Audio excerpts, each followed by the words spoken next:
საწოვის ფასზე გავლენას სხვადასხვა ფაქტორები ახდენს, მათ შორის პირველი ნედლი ნავთობის ღირებულება. ამას გადამუშავების ხარჯებიც ემატება, რომელიც კონკრეტული ქარხნის სირთულესა და ტექნოლოგიაზეა დამოკიდებული. ცხადია, მნიშვნელოვანი ფაქტორია ტრანსპორტირება და განაწილების ღირებულებაც, რასაც ფედერალური სახელმწიფო და ადგილობრივი გადასახადები ემატება. აქვე საბოლოო ფასზე გავლენა სახელმწიფოს სუბსიდიებმაც შეიძლება იქონიოს. ამ უკანასკნელის გავლენას ცალსახად დავინახავთ, თუკი მაგალითად ირანისა და რუსეთის ტარიფს ნორვეგიისა შევადარებთ. პირველ ორ ქვეყანაში შიდა მოთხოვნის გასაზრდელად საწვავზე სუბსიდია ძალიან მაღალია. მეორეს მხრივ ნორვეგია იმ მიზნით, რომ მოხმარება შეამციროს და ალტერნატიული საწვავის გამოყენებას ხელი შეუწყოს, მაღალ გადასახადს აწესებს. შედეგად ცხადია, რომ ამ ქვეყნებს შორის ტარიფების მნიშვნელოვანი სხვაობა ფიქსირდება. ზემოთ ჩამოთვლილი ქვეყნები ერთადერთები არ არიან, საწვავის ტარიფი ყველა ქვეყანაში განსხვავებულია. 2025 წლის წინასწარი პროგნოზების მიხედვით ყველაზე დიდი გადასახადი ჰონგ-კონგში იქნება.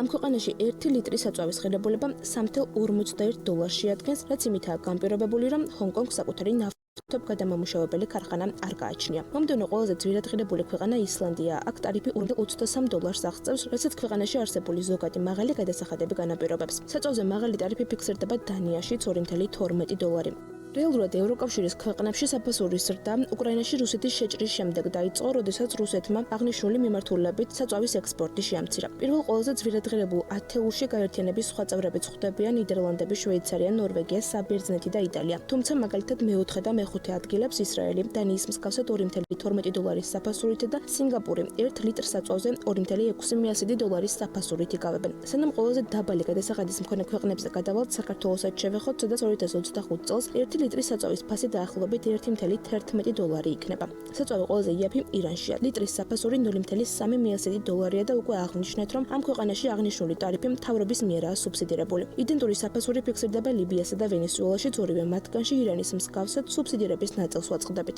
შემდეგ არის ანგოლა. აქ ტარიფი $0.33 რაც იმითაა განპირობებული, რომ ანგოლა ნავთობის ერთ-ერთი მოწინავე მომპოვებელი ქვეყანაა. და ყველაზე შეღავათიან ქვეყნებს შორის მეხუთე პოზიციას ეგვიპტე იკავებს, როგორც საწვავის სუბსიდირების მიმართ ერთ-ერთი ყველაზე ტოლერანტული ეკონომიკური პოლიტიკის მქონე ქვეყანა.